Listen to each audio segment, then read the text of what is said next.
चलिए देखिए, आपके सामने ये दो वस्तु दिखाई दे रही है, देख रही है।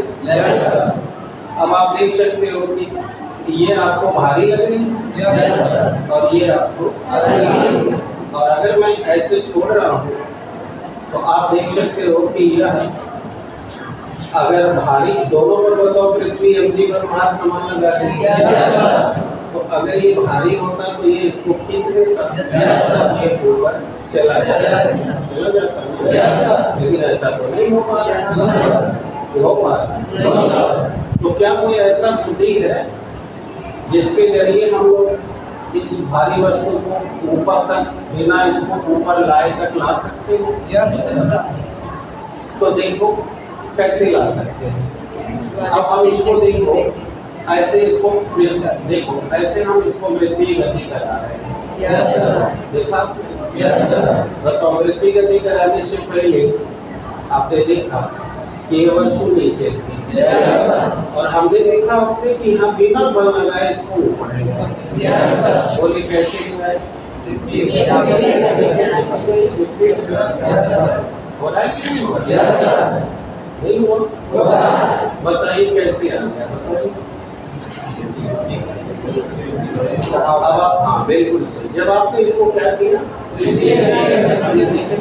हो रहा है या नहीं? जैसे जैसे हम इसका वेग बढ़ाते चले गए, इसका तनाव बढ़ता गया, और इस तनाव बल ने बताइए इतना बल जनरेट किया कि पृथ्वी की लग रहे mg बल भार से ज्यादा हो गई। तो ये देखिए बिना बल लगाए ही ऊपर कल्पना हो गया। यदि कि हम इसे बिना बल लगाए यहाँ तक ले आते हैं, बताइए कैसे? आप देख सकते हो। और अगर मैं इसको बहुत तेजी से वृत्तीय गति कराऊं तो आप समझ सकते हो, क्योंकि ये भी देखना है कि टूटेगा नहीं तो किसी को चोट लग जाएगा, इसीलिए भारी वाला कट हटा लिए। अब आप इसको देखो, जितनी जल्दी हम घुमाए उतनी जल्दी से ये इसको खींचे। तो बताओ इससे क्या साबित होता है कि अगर कोई वस्तु वृत्तीय गति कर रही है तो उस वृत्तीय गति करने से उसके लिए जो आवश्यक बल चाहिए वो बल केंद्र की ओर लगता है, और उसी के कारण डोरी में तनाव, और वो तनाव बल इतना अधिक होता है कि यह एक उससे अधिक द्रव्यमान की वस्तु को ऊपर ले जाता है। तो अगर ये वस्तु ऊपर की ओर एक्सेलरेट हुई है, प्रतिग्रहों में थी, अब त्वरित हो गई है, तो बिना बल के तो लगी नहीं, लग गई।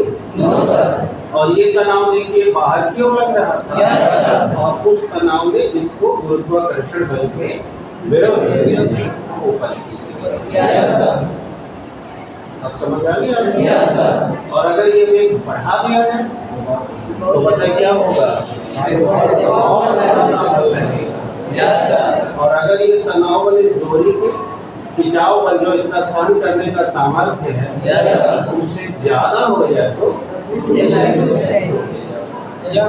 और जब ये टूटेगी तो अब आप बताइए किधर भागेगी, बाहर, क्योंकि केंद्र में लग रहा अभी केंद्र बल है, परिधि की ओर आप केंद्र, तो दोनों इक्वल है।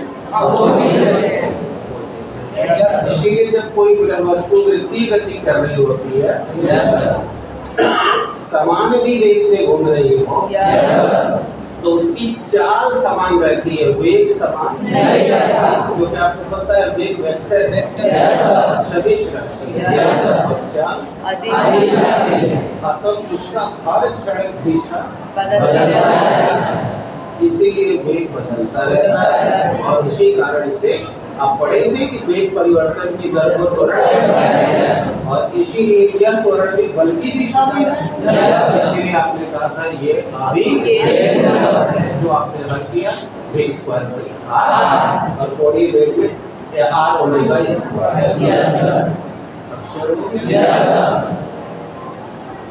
अब आगे आप लोगों को, तो अगर कोई वस्तु भारी है और आप उस पर चाहते हो कि उसे हम ऊपर ले जाए बिना बल लगाए, तो आप दूसरी तरफ कोई एक पिंड बांधकर बड़ी तेजी से क्या करें, वृत्तीय गति कराएं। इससे इतना टेंस जनरेट हो जाएगा, इतना तनाव बल जनरेट होगा कि ये वस्तु बिना बल लगाए ऊपर आ जाएगी। अब बताइए, प्रैक्टिकल क्लियर हो गया? Yes sir. आप लोग को समझ आया तो आप लोग को ताली बजाना भूल चुके हैं। Yes sir. और इसको खोल के रखिए, रखिए का पाइप दे दीजिए, आप काट दीजिए, दूसरा